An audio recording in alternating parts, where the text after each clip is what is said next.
Hi friends, welcome back. So today we are going to be creating our own monster. This project was inspired by artist James DeRosso. He is a ceramics artist, meaning he does a lot of his art using clay. He creates these monsters. Some of the monsters are just for art pieces, so they would just maybe sit on a cabinet or a table, and then some of his art is actually functional.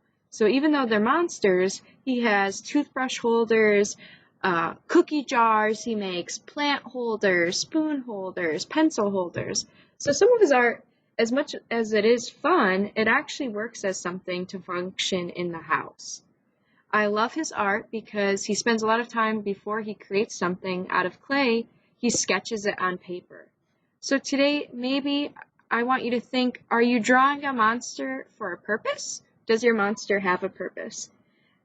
If you could make it out of clay, would you draw a jar? Would you draw some type of holder? And if you are, maybe you're even drawing those pieces. So maybe if you're drawing a toothbrush holder monster, that's what you're doing. Or you could be just drawing a monster. Okay, so we're not going to be using clay. We are just going to use paper and pencil for today. And I want us to sketch out our monster first. So, a couple options. You can come up with a monster in your own head. You can look at some of James DeRosso's art, and maybe you're inspired to draw one of his monsters. Like I said, you can come up with a function. So, is your monster a vase? Is your monster a jar? Or is your monster just a piece of art? Second, you could think about your monster. Maybe your monster is located somewhere. Maybe it's in the mountains. Maybe it's at a campfire. Maybe it's at your house. Maybe it's in a haunted house. Maybe it's in Arizona in the desert. You decide where your monster is, what your monster does, and what your monster looks like. So let's first think about what it looks like. So, our options today is you're looking at either James DeRosso's monster. I have worksheets for you to look at for different eyes, bodies, mouth, noses, tops of your head. This worksheet as well is on the PowerPoint. Or if you have dice at home, you could always roll a monster. If you don't have dice, you could always just still use this worksheet as different ideas for drawing the body, the eyes, the mouth, and the ears, or the horns, okay? So if you do have a dice, you would roll, and then your first roll would be your body. So if you rolled a 3, this is the body.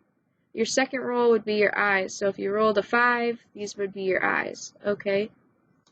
An example of this is right here, this monster, right? I rolled a 3,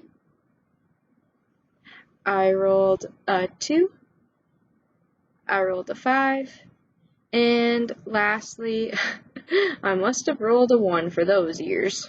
Okay, here's another monster that I created from this worksheet, okay?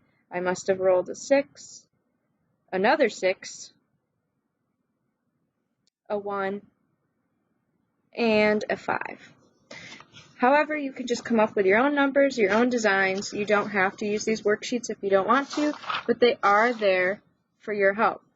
Alright, so the first thing I'm going to do is draw the body of my monster. So maybe if I want, and your monster is going to look different than mine. Miss Anderson wants to draw this really fuzzy kind of monster in a ball. So I'm drawing kind of zigzag lines for the hair to give it texture. You might be zoomed in and just draw a picture of the head. You might be making it big and still allowing yourself room for arms. Remember to always draw light until you get it right. Because I might even erase some of my sketches until I like what I draw.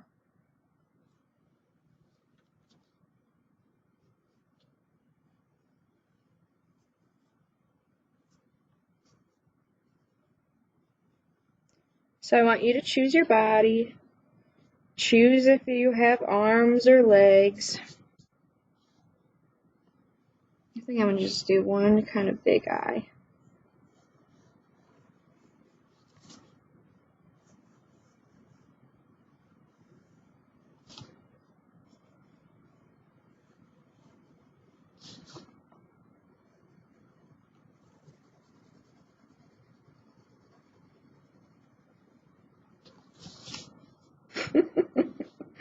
Maybe I'll do it one eyebrow too. That's kind of funny.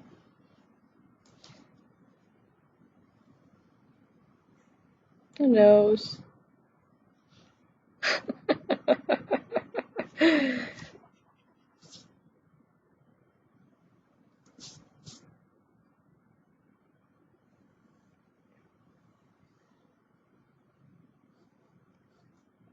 Teeth. You could do triangle teeth, you could do square teeth, you could do rectangle teeth. Maybe your mouth is open, maybe your mouth is closed. You decide. Maybe you're drawing a tongue. I know, I'm going to fill that in later. Alright, so after you choose what type of monster you're drawing, then you want to think, does your monster have stripes? Does it have polka dots? Does your monster have scales? Does your monster have horns or little antennas? I think I'm going to do some antennas too because those are fun. Does your monster have a name? Maybe you're writing the name at the top. So right now I want you to draw different details. I'm going to give my arms some stripes.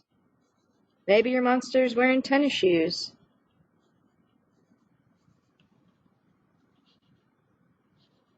If your monster's a cookie jar, maybe you're drawing the jar lid and a cookie in its hand.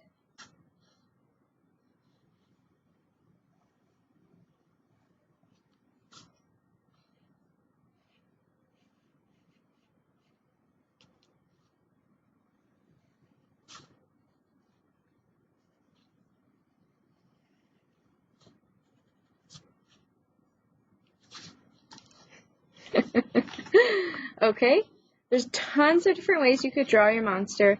I want you to add details, so whether you're doing polka dots, maybe you're doing some eyelashes, more hair. If you have a lot of space, if you drew yours smaller, maybe you're drawing a background, and in your background, I'm going to draw a couple of clouds at the top.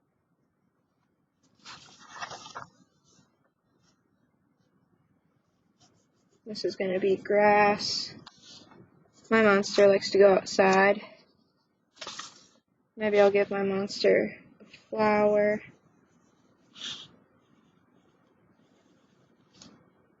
Monsters don't always have to be mean. Friendly monsters can exist.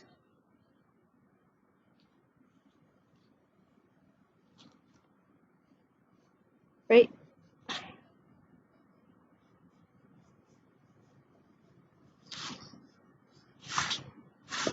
Okay, so today I'm hoping that you choose a body, you choose eyes, mouth, nose, and this is for fun, okay? So don't think too hard on it. Just do it for fun. You have different worksheets on the PowerPoint of how you could draw bodies, legs, arms, eyes, mouths, and then look at James DeRosa's art. Maybe you're going to get some inspiration from his art, and then don't forget to add details. So if you look at this one, here was my original drawing, and then I went to this. I started drawing cacti in the background, and then I gave my monster lots of different fun details like polka dots. I added claws, little claws and nails on its arm. I gave my monster a ring, right? I added desert dirt, and I named this guy Fred the monster. Okay, so I went from this to this. So first draw, think about a background, and then think about some details. And most importantly, have some fun this week. I'm looking forward to seeing your monster.